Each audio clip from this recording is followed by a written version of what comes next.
de rechercher un destin funèbre, Lydie a enterré ses a priori pour devenir conseiller funéraire. Je suis arrivée complètement par hasard dans cette profession. Je suis arrivée en tant que comptable et petit à petit, je suis arrivée à être assistante funéraire. Un métier clé au sein des pompes funèbres. C'est lui le pilier. Il a un rôle d'organisateur. Le conseiller funéraire, c'est le personnage dans l'entreprise qui reçoit les familles lorsqu'elles ont un décès et qui va prendre en charge la gestion complète de ce décès jusqu'à la sortie du cimetière ou bien du crématorium. Il s'occupe des démarches administratives, aide au choix de la pierre tombale, organise la cérémonie.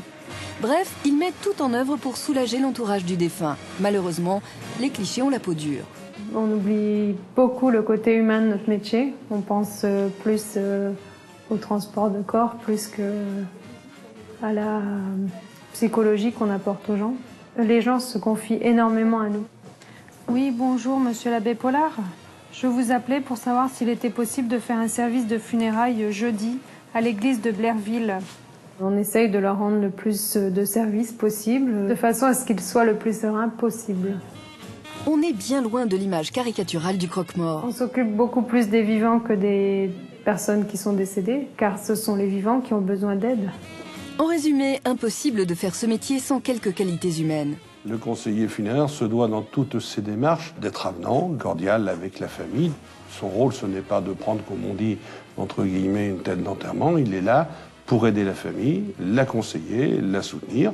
Il faut l'intelligence classique et il faut celle du cœur. Pour faire ce métier, il faut être très passionné et puis ne pas avoir peur de consacrer des heures aux clients et être vraiment à l'écoute des personnes. Il faut être très humain.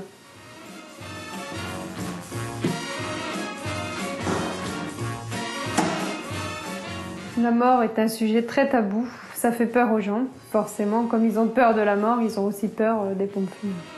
Et c'est bien dommage car le secteur recrute. Actuellement, nous traitons 540 000 décès par an et qu'en 2020, nous allons traiter entre 700 et 720 000 décès par an.